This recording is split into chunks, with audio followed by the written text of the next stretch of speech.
Haleluya. Amen. Wow. Sema sitatoka kama nilivyoingia leo. Haleluya. Mungu ametupa kanisa ambalo litaibadilisha Tanzania. Mungu ametupa kanisa ambalo litaitikisa Tanzania kwa ajili ya Kristo. Litaoleta mamilioni ya watu kwa ajili ya Kristo. Kutakuwa na ishara na miujiza ambayo haitaelezeka kupitia nyie. Kutakuwa na neema isiyoweza kuelezeka kupitia maisha yenu. Katika jina la Yesu Kristo. Utukufu wa Mungu unang'aa kupitia wewe. Neema ya Mungu inadhihirika kupitia wewe. Amen. Haleluya. Na hili ni kanisa la matajiri. Amen. Mwambie jirani yako anakuongelea wewe. Haleluya. Sio kasema kweli hapa ni matajiri, mimi sitakuja, mimi sio tajiri. Ni wewe nayeongea naye. Amen. Leo taangalia somo ambalo la kichwa cha habari uzao wa Ibrahim. Uzao wa Ibrahim. The seed of Abraham, or Abraham's seed. Uzao wa Ibrahim. Unajua kuna umuhimu mkubwa sana wa kujua ni nini ambacho Kristo amefanya kwa ajili yako. Usipofahamu hayo hautanufaika na uhalisia wa kile ambacho amefanya kwenye maisha yako. Amen.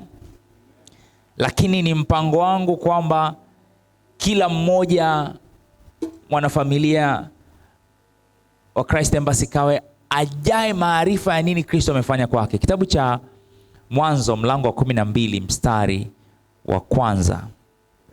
Mwanzo 12:1.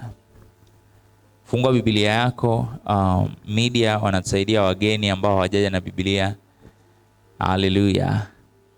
Lakini kwa wewe mwenyeji inabidi uwe na Biblia yako. Amen. Mwanzo 12:1 anasema, Bwana akamwambia Abraham, toka wewe katika nchi yako na jamaa zako na nyumba ya baba yako, uende mpaka nchi nitakayokuonyesha, nami nitakufanya wewe kuwa taifa kubwa na kukubariki na kulikuza jina lako, nawe uwe baraka, nami nitawabariki wakubarikio, naye akulaanie nitamlaani, na katika wewe jamaa zote za dunia watabarikiwa. Andiko hili linatuonyesha namna ambavyo Mungu alimuita Abraham. Kipindi hicho alikuwa anaitwa Abraham. Alikuwa aitwa Ibrahim bado. Alikuwa anaitwa Abraham. Akamwambia atoke kati ya ndugu zake, aende sehemu ambayo Mungu amemuitia, si ndio? Akamwambia kwamba atamfanya awe taifa kubwa, namba 1. Namba 2, atafanya jina lake liwe kubwa. Namba 3, atamfanya awe baraka, si ndio? Awe taifa kubwa, jina lake liwe kubwa, na namba 3 awe baraka.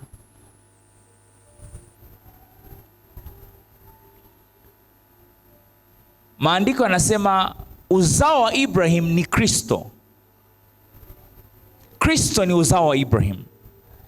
Na sisi ambao ni wa Kristo au tunatokana na Kristo tumefanywa kuwa uzao wa Ibrahim na warithi sawa sawa na ahadi. Kitabu cha Wagalatia 3:29.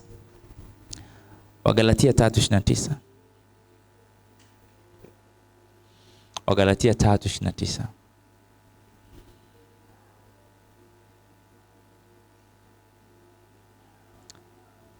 Inasema, na kama ninyi ni wa Kristo, basi mmekuwa uzao wa Abraham na warithi kulingana na ahadi. Warithi kulingana na ahadi. Ahadi gani? Alisema kwamba atakufanya uwe taifa kubwa. Ahadi gani? Alisema kwamba ametufanya tuwe na jina kubwa. Ahadi gani? Alituambia kwamba ametubariki na kutufanya tuwe baraka. Sema amen. Haleluya. Tumebarikiwa na kufanywa kuwa baraka. Waefeso 1:3 inasema kwamba ashukuriwe Baba wa Bwana wetu Yesu Kristo. Haleluya. Aliyetubariki sisi kwa baraka zote, sio baadhi ya baraka, baraka zote za rohoni, au baraka zote katika ulimwengu wa roho ndani ya Kristo Yesu. Amen. Sema nimebarikiwa kwa baraka zote. Sema tena nimebarikiwa kwa baraka zote. Na wiki nilikuwa naongea mahali kuhusiana na baraka, nikawaonyesha Kumbukumbu la Torati 28:3. Kumbukumbu la Torati 28:3 inayosema kwamba umebarikiwa mashambani, umebarikiwa na mjini, si ndio? Nikasema kwamba umebarikiwa kila uendapo. Umebarikiwa ukiwa mjini, umebarikiwa ukiwa shambani. Umebarikiwa ukiwa eneo hili, umebarikiwa ukiwa eneo lile. Haleluya. Baraka yako haifungwi na eneo. Sema amen. Ina maana ukitoka leo kwenda eneo hili, baraka yako inaenda na wewe. Sema amina. Kuna watu ambao wanasema wanajua ili wafanikiwe inabidi waende eneo fulani, waende nchi fulani, waende jiji fulani, lakini sio wewe. Umebarikiwa kokote uendako. Mungu anataka uwaze hivyo. Sema amen. Usiwaze baraka yako kwamba imefungamana na kazi. Sema yani nikipata kazi nzuri maisha yangu yatakuwa mazuri. Hapana, umebarikiwa kila uendako. Haleluya. Ukienda kwenye biashara hii kwa sababu umebeba baraka wewe na sio kazi, baraka hiyo itadhihirika kwenye kazi yako. Sema amen. Haleluya. Na mstari wa 4 ikaongelea ambayo inasema kwamba imebarikiwa, kama unafungua Kumbukumbu la Torati 28:4, anasema kwamba imebarikiwa mazao ya mwili wako au mazao ya tumbo lako, imebarikiwa mazao ya mifugo yako, imebarikiwa mazao ya ardhi yako, imebarikiwa maongezeko ya ng'ombe wako na kondoo na makundi ya kondoo wako, si ndio? Haleluya. Nikaelezea kwa kifupi nikasema kwamba kila kinachotoka kwako kimebarikiwa. Kila kinachotoka kwako kimebarikiwa. Haleluya. Sio kama mmeshaangalia kwenye Biblia mkaona namna gani ambavyo Yesu aliwaponya watu kwa mate yake. Kuna saa alitoa kipofu akamtemea mate machoni ili apone. Haleluya. Kama mate ya Yesu yalibeba uponyaji, si zaidi sana wewe. Kila kinachotoka kwako kimebarikiwa. Haleluya. Kuna sehemu ambapo watu walipona kwa kivuli cha Petro. Kila kinachohusiana na wewe, haleluya, hello, kimebarikiwa, kimebeba baraka kwa sababu wewe ni furushi. Inua mkono wako, jisema mimi ni furushi la baraka. Sema mimi ni furushi la baraka. Haleluya. Kila kinachogusana na wewe kimebarikiwa. Kama mate yako yamebarikiwa, si zaidi sana watoto wako. Haleluya. Hata jasho lako limebarikiwa. Maandiko yanasema apron na handkerchief zilitolewa kwa Paulo, wakapelekewa wagonjwa na waliopagawa mapepo, na mapepo yakawaacha na miili yao ikapona. Nikaambia watu kwamba apron haitumiki kwa ajili ya mtoko. Apron unaivaa ukiingia jikoni au unapofanya kazi zinazo kuchafua. Unavaa apron ili kuzuia uchafu, si ndio? Handkerchief sio kitambaa cha kujifunga. Handkerchief ni kitambaa cha kujifuta jasho au uchafu mwingine wote ambao unataka kujifuta nao, si ndio? Anasema handkerchief za Paulo zilipochukuliwa watu walipona. Mnakumbuka habari kwenye kitabu cha Wafalme namna gani ambapo maiti ilipogusa mifupa ya Elisha ikafufuka na kusimama. Inua mkono wako je. Sema kila kinachotokana na mimi kimebeba baraka. Sema kwa ujasiri tena, kila kinachotokana na mimi kimebeba baraka. Haleluya. Ina maana lazima uwe conscious kwamba wewe ni mbarikiwa. Uwe conscious kwamba wewe umebeba baraka. Haleluya. Ukiandika kitu kimebarikiwa. Ukipika chakula kimebarikiwa. Ukipika chai imebarikiwa. Haleluya. Amen. Sasa tutaangalia baadhi ya sifa za uzao wa Ibrahim. Na leo tutaangalia sifa 3. Baadhi ya sifa za uzao wa Ibrahim. Sifa ya kwanza ya uzao wa Ibrahim ni utimilifu. Namba moja, utimilifu. Kwa wale wanaopendelea Kiingereza, perfectionism. Abrahamic perfectionism. Utimilifu. Utimilifu. Kitabu cha Mwanzo 17 mstari wa kwanza. Mwanzo 17:1. Haleluya. Unapokuja kanisani umekuja shule, si ndio? Yes. Kuna wakati sitaki kupiga kelele niruke. Unajua naweza nikapiga kelele ukaruka. Ukitoka kwenye ibada nakwambia umejifunza nini leo? Acha tu, ibada ilikuwa ya moto sana, acha tu. Nini? Acha. Leo mchungaji? Hapana. Umejifunza nini? Wewe acha tu. Nakwambia Mungu amenionekania leo. Nini? Acha tu. Nataka ukiondoka ujue kitu ambacho umetoka nacho. Sema amen. Anasema Abraham alipokuwa na miaka 99, Bwana akamtokea akamwambia, mimi ndimi Mungu Mwenyezi, nenda mbele yangu na uishi kwa unyofu. Tasoma tafsiri ya nyuma zaidi. Anasema Abraham alipokuwa mtu wa miaka 99, Bwana akamtokea Abraham akamwambia, mimi ni Mungu Mwenyezi, uende mbele yangu ukawe mkamilifu. Ukawe nini? Mkamilifu. Tumeitiwa ukamilifu. Kwa hiyo unaweza ukasema sasa kama hapo tumeitiwa ukamilifu na mimi sio mkamilifu itakuwaje? Mungu wangu, itabidi nipambane. Hapana. Sisi katika Kristo tumepewa ukamilifu.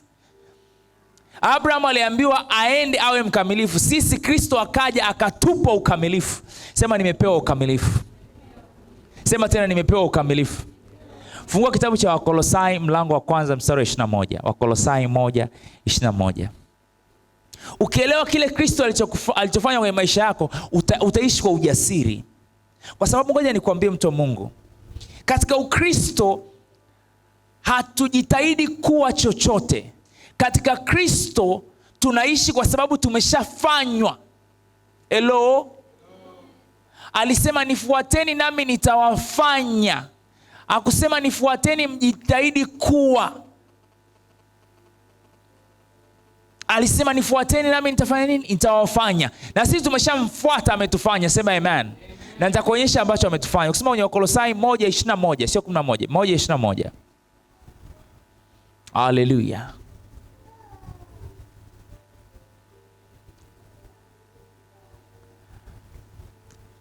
Anasema na ninyi mlipokuwa hapo kwanza mmetengwa tena adui katika nia zenu kwa matendo yenu mabaya, amewapatanisha sasa, mstari wa 22, katika mwili wa nyama yake kwa kufa kwake, ili awalete ninyi mbele zake watakatifu, wasio na mawaa wala lawama. Haleluya. Mwambie jirani yako, sina mawaa wala lawama. Ametufanya hivyo sisi. Hello? Ametufanya tuwe watakatifu. Sema mimi ni mtakatifu. Haleluya. Tusio na mawaa wala lawama. Nenda mlango wa 2 mstari wa 10. Anzia mstari wa 9. 2:9. Haleluya. Haleluya. Anasema maana katika yeye unakaa utimilifu wote wa Mungu. Ndani ya Kristo unakaa utimilifu wote wa Mungu kwa jinsi ya kimwili. Unajua mara nyingi watu wanawaza kwamba tukienda mbinguni utamkuta watu wengi nice. Hii itanisaidia kueleza. Watu wengi wanzani mbinguni pamekaa kama hivi. Haleluya. Pale katikati amekaa Mungu Baba. Hapa kuna Mungu Mwana. Alafu pale labda ndio Mungu Roho, kuna kanjiwa kanaruka bana. Mbinguni kuna kiti cha enzi hichi kimoja. Na kwenye hicho kiti amekaa Bwana wetu Yesu Kristo. Haleluya. Anasema utimilifu wote wa Mungu uko ndani yake. Kama utimilifu wa Mungu uko ndani yake, utamwonaje Mungu tofauti? Hauwezi ukamwona Mungu huko naye. Sio kama umeelewa? Mstari wa 10 anasema verse 10. Anasema na ninyi mmetimilika. Ukisema kwenye tafsiri ya neno anasema na ninyi mmepewa ukamilifu ndani ya Kristo. Sema mimi ni mkamilifu ndani ya Kristo. Sema tena mimi ni mkamilifu ndani ya Kristo. Na hasemi kwamba mmeambiwa utafute ukamilifu, anasema nanyi mmepewa ukamilifu. Tumepewa ukamilifu. Haleluya. Ukisema hamna mtu ambaye ni mkamilifu, sema sema hapana. Unajua kuna sasa nani ni mkamilifu hapa? Kuna mtu mkamilifu hapa? Hamna mkamilifu. Ukisikia nani ni mkamilifu utafanya nini? Utanyosha mkono, kwa sababu ukamilifu wako umepewa. Umepewa. Kristo aliye mkamilifu, yeye ambaye utimilifu wote wa Mungu uko ndani yake, ametupa sisi wa ukamilifu. Sema amen. Haleluya. Kwa hiyo Kitu cha kwanza katika sifa za wana au uzao wa Ibrahim ni ukamilifu. Nataka uwaze ukamilifu. Nataka uwaze perfectionism. Haleluya. Vitu vyako, kwa sababu tayari ukamilifu, sema ukamilifu unatenda kazi ndani yangu. Sijawasikia. Sema ukamilifu unatenda kazi ndani yangu. Ushawahi kuona mtu ambaye ameenda kwa msusi kamuonyesha picha aliyotaka kusukwa na msuko uliotoka? Haleluya. Alicholipia na alichopokea. Haleluya. Amen. Haleluya. Alafu msusi anambia hapana, ni kichwa chako, sio kichwa chake. Haleluya. Kwa wale ambao wanashona nguo, picha ya mshono wa nguo na nguo ambao wameipata, lakini sio wewe, kwa sababu wewe ni uzao wa Ibrahim. Utimilifu unatenda kazi ndani yako. Haleluya. Kazi zako hazina mawaa. Hello. Hakuna vipimo ambavyo vimepungua kwenye maisha yako. Sema nasikia. Hakuna assumptions, hakuna kuzania. Unajua mtu anasema nilidhani, au hamna kudhani kwenye maisha yako. Ni utimilifu kwenye kila jambo. Sema amen. Kila kitu ambacho kinahusiana na wewe kitakuwa ni excellence, top class. Hallelujah. Amen. Matokeo yako yatakuwa ni somo. Kazi zako zitakuwa ni funzo. Hallelujah. Kazi zako zitaongea kwa ajili yako sehemu ambapo wewe haupo. Sema amen. Kwa sababu utimilifu unatenda kazi ndani yako. Hallelujah. Kabla hujafanya kitu utakiangalia tena na tena, na Roho wa Mungu ambaye yuko ndani yako atakuonyesha namna ya kuangalia na kufanya kwa ufanisi. Sema amen. Nataka uanze kuwaza hivi kwa kazini, uanze kujua utimilifu unatenda kazi ndani yangu. Unapoandika uje utimilifu unatenda kazi ndani yangu. Sio unaandika kosa ripoti na makosa 90. Hallelujah.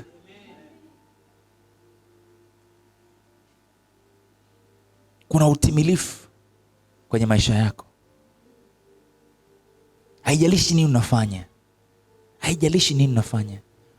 Hata kama unauza genge lako ni tofauti, lina utimilifu. Haijalishi wewe ni mwalimu wako ni tofauti. Haijalishi unafanya kazi bank, ubenka wako ni tofauti. Sema utimilifu unafanya kazi ndani yangu. Sema tena utimilifu unafanya kazi ndani yangu. Haleluya.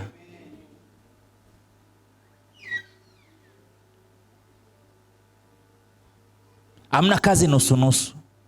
Hakuna mambo nusu. Hakuna vitu visivyoeleweka kwa sababu wewe ni uzao wa Ibrahim. Unajua unapozaliwa kwenye familia ya kifalme, kuna vitu unaambiwa kwetu hatufanyagi hivi. Kwetu tuko hivi, kwa sababu unalelewa ili uje kuwa nani? Mfalme. Unapokuwa uzao wa Ibrahim, unakutana na kaka zako wakubwa kama mimi, tunaweza kukuambia sisi ni nani katika hii familia. Amen. Katika familia hii kuna perfectionism. Hello. Hauwezi ukavaa dera umelirudia labda siku 5. Hapana, no. Kuna ukamilifu. Amen. Yes. Una nguo 2 lakini unazifua ni msafi, kuna utimilifu kuhusiana na wewe. Hallelujah. Haujaenda saluni umesuka twende kilioni lakini zimenyooka. Sema amina. You are just clean. Kuwa excellent sio pesa, ni ubora wa nafsi yako. Ndio maana mara nyingi naambia unaweza kaenda kwa mtu ambaye ana pesa nyingi lakini vitu vyake hadi unavitamani. Nakumbuka tulipokuwa wadogo, mmoja ya kaka zangu, unajua familia tunazaliwa wengi, kila mmoja anakuwa na tabia tofauti. Una mmoja akaangu alikuwa ni msafi mno. Hata mkindua vitu vya kufanana utakitaka cha kwake. Jinsi ambavyo anakiweka. Yaani ndani ya wiki ukiangalia cha kwako unasema hapana. Hichi cha kwangu hichi sio kile. Na vilikuwa vinafanana. Alikuwa hata akiendesha baiskeli. Ukimwangalia baiskeli unasema wow. Baiskeli yake ilivyo safi, alivyo msafi. Ni ubora wa nafsi ya mtu. Hello. Unaweza ukawa na mali, una pesa nyingi. Mtu akifika nyumbani kwako anakuta nepi kwenye karo la vyombo. Alafu sijui kuna chakula, maharage yameganda hivi kwenye TV kwa pembeni hivi. Alafu ukiuliza, ni watoto wanasumbua, watoto. Sio watoto. Ni ubora wa nafsi yako. Haleluya. Alituambia mtu wa Mungu mchungaji Chris akasema, unapokuwa mahali unapookota takataka, haujaiokota tu takataka kwenye hilo eneo, umeiokota kwenye moyo wako. Kwa sababu mazingira yako ni picha ya moyo wako. Kama umekaa sehemu pamekaa kama kichaka, ina maana yani moyo wako umekaa ile sehemu ukaona ni sawa, si ndio? Nakumbuka tulipokuwa wadogo alikuwa tutamani kabisa mama awe nyumbani. Kwa sababu hata ufanye kazi vipi, kwa juhudi kiasi gani, mama akirudi anaona vitu 200 ambavyo haviko sawa. Hichi chombo kwa nini kiko hapa? Hichi kuna namna alikuwa anaona, kwa sababu kuna namna moyo wake ulivyo. Sema moyo wangu umejaa ukamilifu. Sema umejaa ukamilifu. Haleluya. Lakini simaanishi sasa ndio kwamba wewe uishi kwamba unaonyosha watu, yani watu wakikuona mama ukamilifu umefika, hapana. Amen. Perfectionism. Perfectionism. Haleluya. Sifa ya pili, upekee. Cha kwanza, sifa ya kwanza ukamilifu, ya pili upekee. Sisi kwetu wazao wa Ibrahim, we are exceptional. Kwa sifa ya pili ni exceptionalism, upekee. Sisi sio wa kawaida.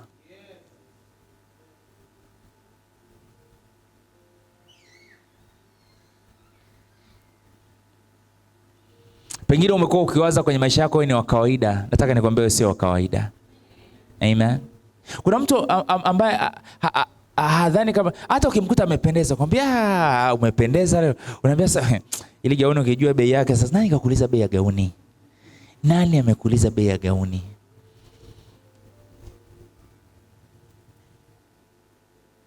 Sema mimi ni wa kipekee. Sema tena mimi ni wa kipekee. Ukisoma Kumbukumbu la Torati 7:6. Kumbukumbu la Torati 7:6. Anasema kwa maana wewe u taifa takatifu kwa Bwana Mungu wako. Bwana Mungu wako amekuchagua kuwa watu wake hasa. Umesikia? Bwana Mungu wako amekuchagua uwe mtu wake hasa. Zaidi ya mataifa yote walioko juu ya uso wa nchi. Hivi unawaza hivyo? Hivi unawaza hivyo kwamba wewe ni zaidi ya mataifa yote yaliyoko juu ya nchi? Bwana amekuchagua uwe mtu wake hasa. Brother Kidongoe, mtu wake hasa. Haleluya. Wewe ni wa kipekee. Haleluya. Fungua Petro wa kwanza 2:9. Petro wa kwanza 2:9.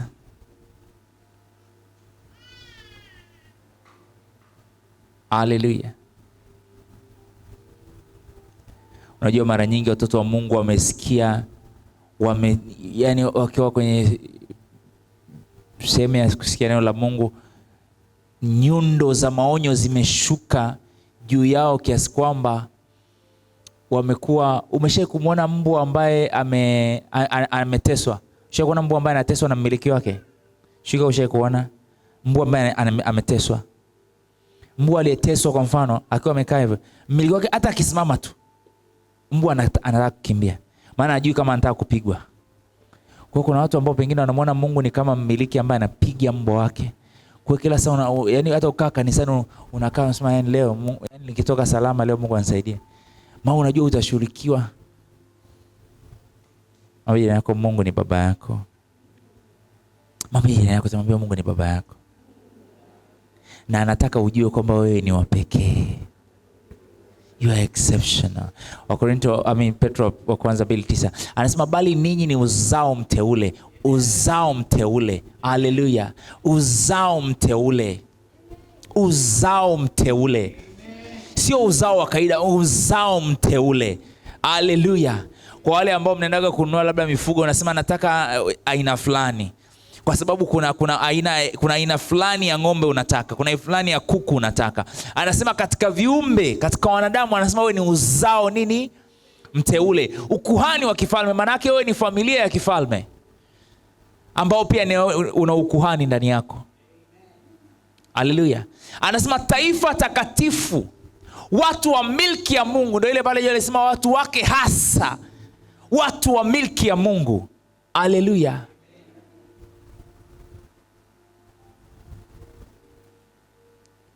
Kiingereza kinasema God's own special people, watu maalum wa Mungu. Ushasikia watu wanaambia sijui unajiona special. Ushasikia? Yes, I am special. Hallelujah. Yes, I am special. Ngoja niwaambie kitu. Sijui kama mmeshai kuchunguza, kama umeshaichunguza kwa karibu, utagundua watu ambao wanafanya mambo makubwa, ukikaa nao karibu utagundua huwa wanadhani wao ni watu tofauti. Hata kama wasemi. Hello? Huwa wanadhani. Hello? Na mtu asielewa anakwazwa. Sasa anajikuta sijui nani, anajikuta nani? Hamna cha anajikuta nani, na wewe jikute. Ni wakati wa kujikuta. Haleluya. Mwambie yako na sisi na mimi ni wakati wa kujikuta nani. Haleluya. You are special. Amen. Mtu wa milki ya Mungu. Taifa takatifu la Bwana. Ina mkono wako juu. Sema mimi sio wa kawaida. Sema tena mimi sio wa kawaida. Sema nimechaguliwa juu ya mataifa yote. Haleluya. Kitabu cha Kumbukumbu 26:19.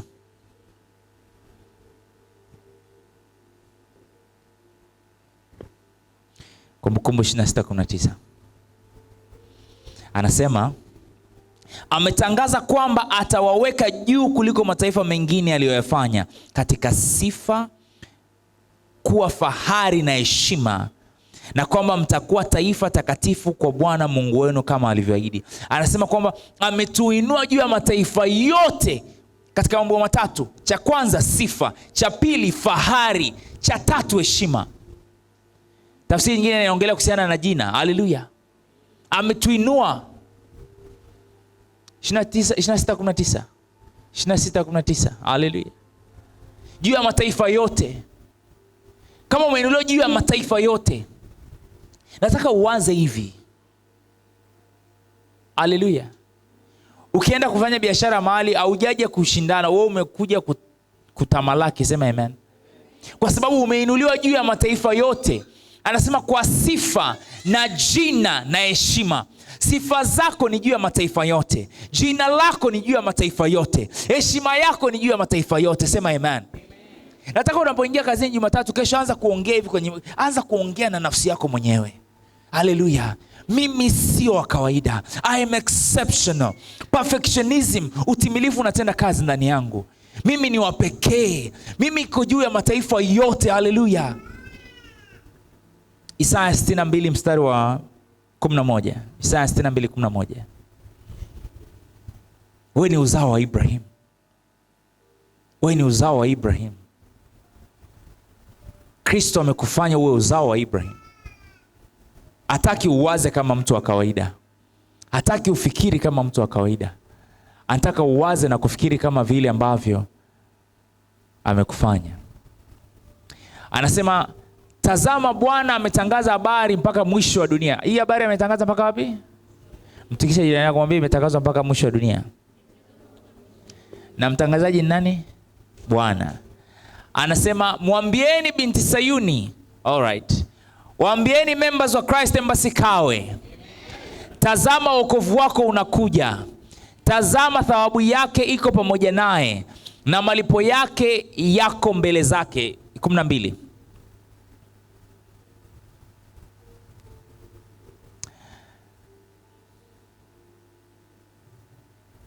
Haleluya.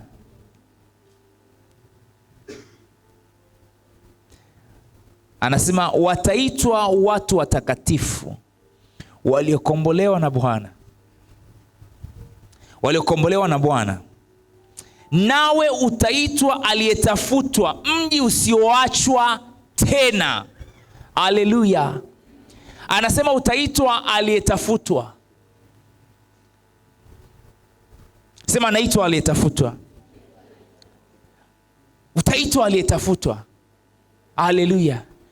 Unapoenda kazini leo, unapoenda nyumbani leo, naitwa aliyetafutwa. Naitwa Eric aliyetafutwa.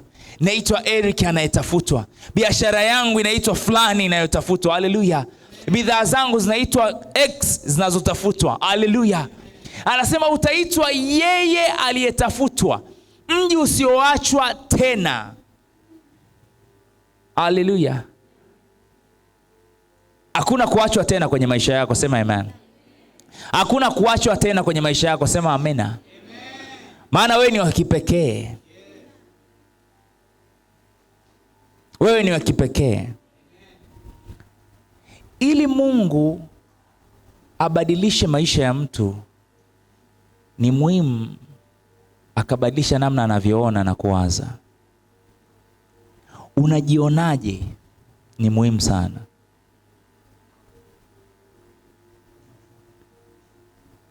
Unajionaje ni muhimu sana.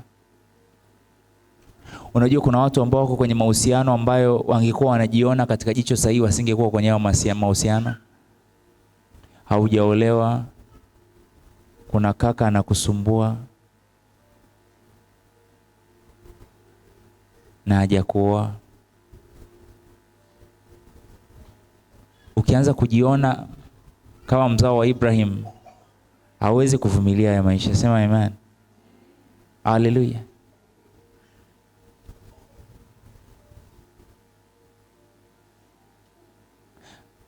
Namna unavyoona ni muhimu.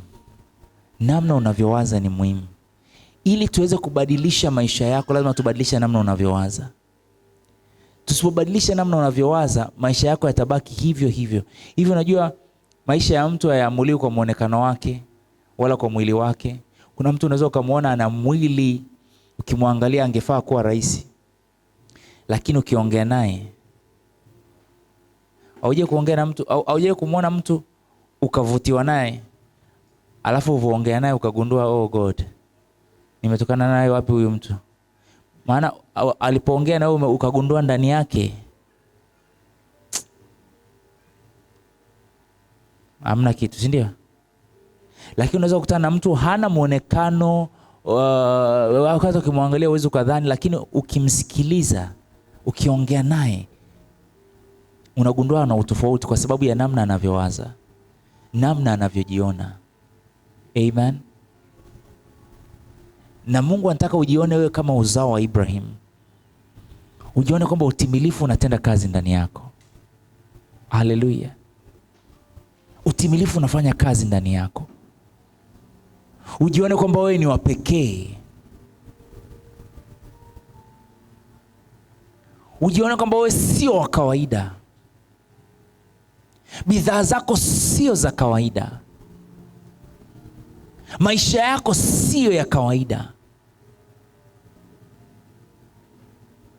Ushuhuda wako sio wa kawaida.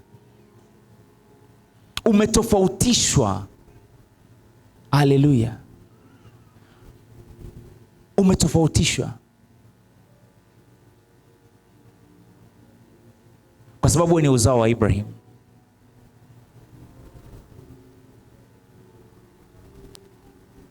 Point number 3.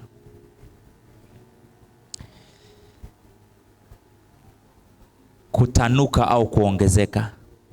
Uzao wa Ibrahim kila wakati unawaza kutanuka na kuongezeka. Expansionism. Hakuna uchache wala udogo katika mbegu ya Ibrahim au katika uzao wa Ibrahim. Mwanzo 17:6. Mwanzo 17:6. Inasema nitakufanya uwe na uzao mwingi sana, sema amen. Uwe na uzao mwingi sana. Na napongelea uzao mwingi sana sio watoto tu wengi. Ukitaka watoto utakuwa nao wengi, si ndio? Lakini maisha yako yatajaa, yani yatakuwa na matokeo mengi sana.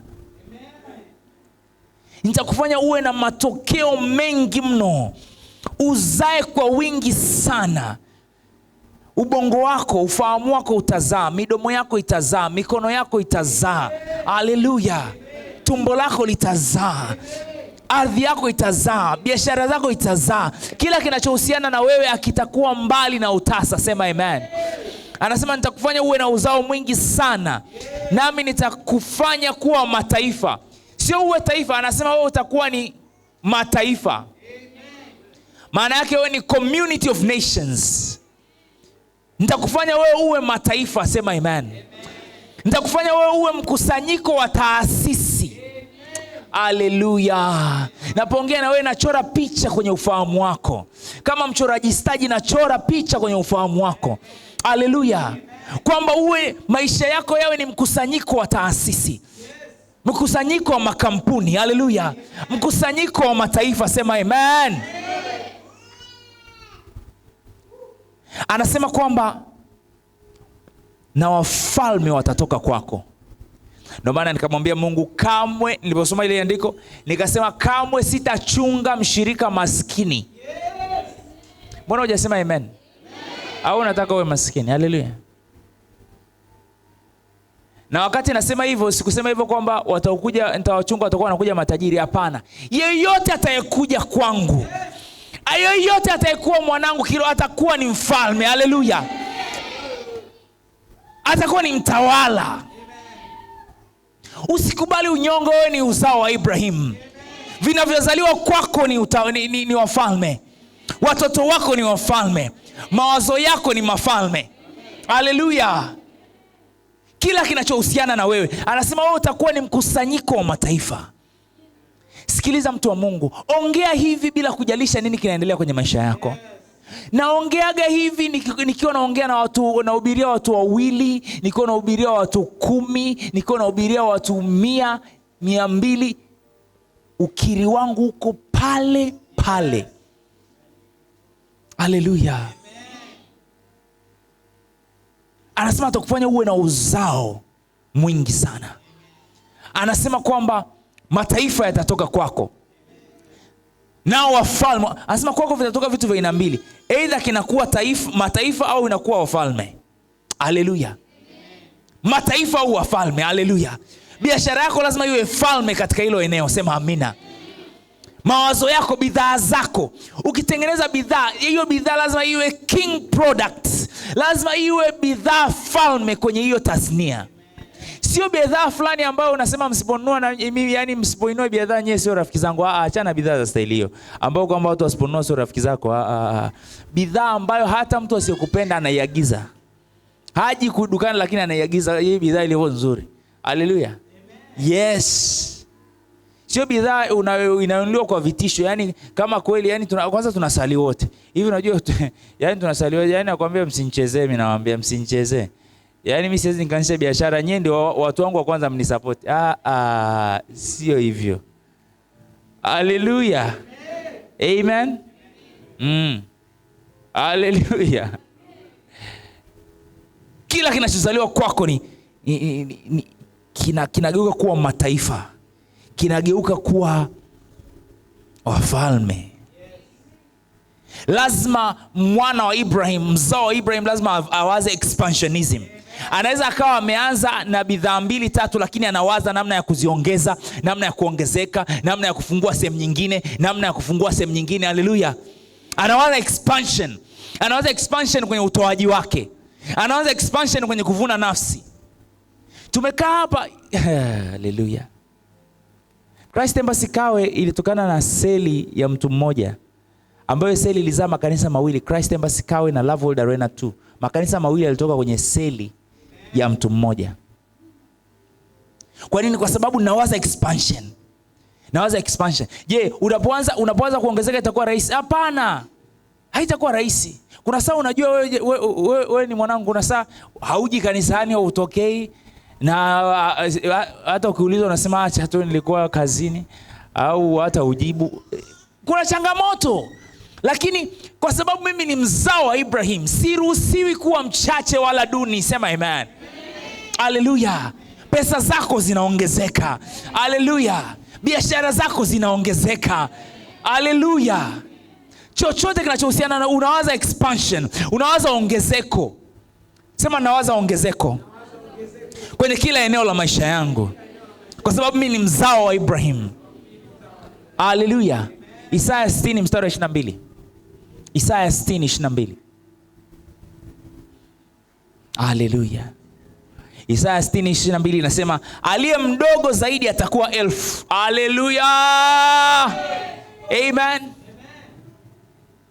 Kwenye familia yetu tunasema huyu ndo mdogo, yani ni mdogo, wewe ndo mdogo wa mwisho kabisa mdogo. Yuko na kiseli chake cha watu 1000. Aliye mdogo atakuwa 1000. Anasema aliye mnyonge atakuwa taifa hodari. Ambaye ni mnyonge, yani ambaye ni mnyonge kati yetu atakuwa taifa hodari. Sembuse wewe ambaye sio mnyonge. Kama mnyonge anakuwa taifa hodari, wewe utakuwaje? Utakuwa ni kusanyiko la mataifa. Utakuwa ni kusanyiko la mataifa. Sikiliza nikwambie mtu wa Mungu. Niamini asubuhi ya leo kwa sababu ya familia yako. Niamini asubuhi ya leo kwa sababu ya wale wanaokupenda. Kwa sababu hii kweli na hii nuru ukianza kutembea nayo, wengi watafaidi kutokana na nuru ambayo umeileta kwao. Haleluya. Wengi watafaidi kutokana na nuru ambayo umeileta kwao. Amini hizi habari asubuhi ya leo. Amini hii kweli inayokuja kwako asubuhi ya leo, kwamba aliye mdogo kati yetu awe 1000, aliye mnyonge taifa hodari. Sema hamna nafasi ya unyonge kwenye maisha yangu. Hamna nafasi ya uchache kwenye maisha yangu. Maana mimi ni mzao wa Ibrahim. Mimi ni mzao wa Ibrahim. Haleluya. Kazini lazima uingie pale, mimi ni mzao wa Ibrahim. Mimi ni mzao wa Ibrahim. Mimi ni mzao wa Ibrahim. Haleluya. Haleluya. Haleluya. Unawaza ongezeko kila wakati. Unawaza kuzidi kila wakati. Haleluya. Mume wako akikuoa kama ni milionea anakuwa bilionea, kwa sababu akikutana na wewe una mawazo ya ongezeko kila wakati. Una nini cha kuongea kuhusiana naye? Kwamba hichi kwani tusifanye? Haleluya. Kwa sababu wewe ni mwanamke lakini mzao wa Ibrahim. Haleluya. Ofisini kama hutaka uombe ongezeko la mshahara, kwa sababu watabidi waongeze mshahara kukutunza. Kwa sababu wanasema huyu mtu toka amefika. Hapana. Amefika, tulikuwa tuko hapa, sasa tuko hapa. Haleluya. Sikiliza. Siku yoyote, sehemu yoyote ambapo unaenda, igawanye mara 2. Nasema sehemu yoyote utayoenda igawanye mara hizi.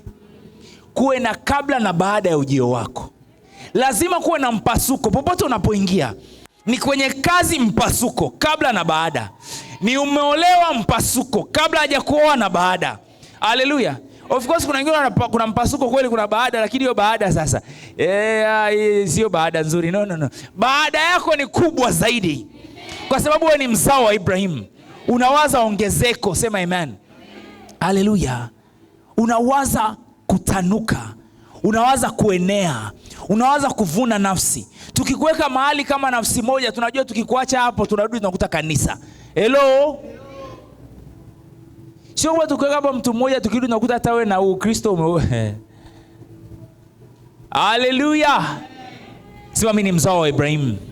Ninawaza ongezeko. Ninawaza kuenea. Ninawaza kushamiri.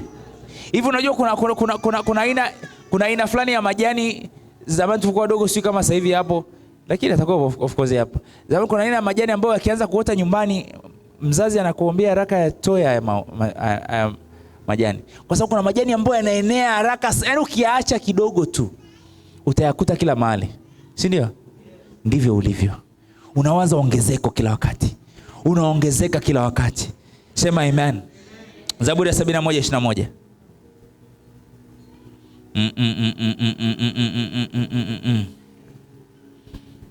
Haleluya. Zaburi ya 71. Hola bashata la 21. Anasema utaongeza heshima yangu na kunifariji. Tafsiri nyingine inasema utaongeza ukuu wangu na kunifariji. Ukuu wangu utaongezeka. Haleluya. Utaongeza heshima yangu na kunifariji. Heshima yako inaongezeka siku baada ya siku. Ukuu wako unaongezeka siku baada ya siku. Haleluya. Ngoja nikuonyeshe mtu mmoja ambaye alikuwa ni mzao wa Ibrahim, jinsi alivyokuwa anaongezeka. Fungua Mwanzo 26. Mwanzo 26:13. Haleluya. Mwanzo 26:13. Inamwongelea Isaka. Inasema na mtu huyu akawa mkuu. Haleluya. Wakati tunaongelea eka jina lako hapo, si ndio? Hizi ndio habari za mchungaji Eric. Weka jina lako hapo, si ndio? Anasema na mtu huyu akawa mkuu. Hakuishia kuwa mkuu, akazidi kustawi. Kiingereza kinasema and he went forward, akasonga mbele. Kuna watu wakishapata ukuu kidogo wanatulia hapo, sio wewe. Ukipata ukuu utasonga mbele. Haleluya. Hata akawa mkuu sana. Hivi unajua unaposema kitu unapotumia neno sana ni kitu ambacho hakina idadi, si ndio? Kuna mtu ana pesa. Kuna mtu ana pesa nyingi. Lakini kuna mtu ana pesa nyingi sana. Kulikuwa kuna mayai mangapi? 100. Kuna mayai mangapi? 1000. Mayai mangapi? Mengi sana. Maana sijaweza kuhesabu, ni mengi sana. Haleluya. Watu wakitaka kuelezea wanasema ukuu wake uko ni mkuu sana. Kama mzao wa Ibrahim lazima uwaze kuongezeka. Lazima uwaze kushamiri. Usiridhike haraka. Haleluya. Waza ongezeko, kwa sababu neema hiyo inatenda kazi ndani yako. Waza ongezeko. Waza kushamiri. Waza kuenea. Haleluya. Waza kuenea. Sema nasikia. Mungu amekuita kwa ajili ya mataifa. Nasema Mungu amekuita kwa ajili ya mataifa. Kila kinachohusiana na wewe kikaathiri mataifa. Kila kinachohusiana na wewe akitaishia hapo ulipo. Kila kinachohusiana na wewe, athari ya maisha yako itasikika kwenye mataifa ya ulimwengu. Ukisoma katika kitabu cha Mathayo 28:18 anasema Yesu akawajia na kusema, nimepewa mamlaka yote mbinguni na duniani. Kwa sababu hii nendeni mkawafanye mataifa yote kuwa wanafunzi. Mkawafanye mataifa wangapi? Yote kuwa wanafunzi. Mkiwabatiza kwa jina la Baba na la Mwana na la Roho Mtakatifu. Nendeni mkawafanye. Pengine sasa hivi sisi hatuzai watoto wengi kama Ibrahim, lakini tunazaa kiroho. Amen. Tunawafanya mataifa kuwa wanafunzi. Mataifa anafanya kuwa wanafunzi. Mataifa anafanya kuwa mwanafunzi. Kuna mtu ambaye unaumwa tumbo upande wa kushoto, ni kama chini ya moyo. Angalia hapa ambapo nimeshika mkono wangu, upande wa kushoto. Haya maumivu yameondoka sasa hivi. Nani ulikuja na maumivu? Semi. You had pain there. Hallelujah. Kwa na maumivu upande wa kushoto hapa ambapo nimeweka mkono wangu. Ulikuwa kuna kitu hakiko sawa kwenye hilo eneo. Hallelujah. Uko wapi? Hallelujah. Kwa sababu hiyo hali imekuacha. Sema amen. Nadhani ni Tanzania tu ndo tuna hii tabia ya aibu. Nifuata baada ya ibada, mchungaji yule mtu alikuwa ni mimi. Hallelujah. Ongezeko kwenye maisha yako. Ongezeko kwenye kila eneo la maisha yako. Tukiwafanya mataifa kuwa wanafunzi. Tukiwafanya mataifa kuwa wanafunzi. Tusimame kwa miguu yetu. Simama je.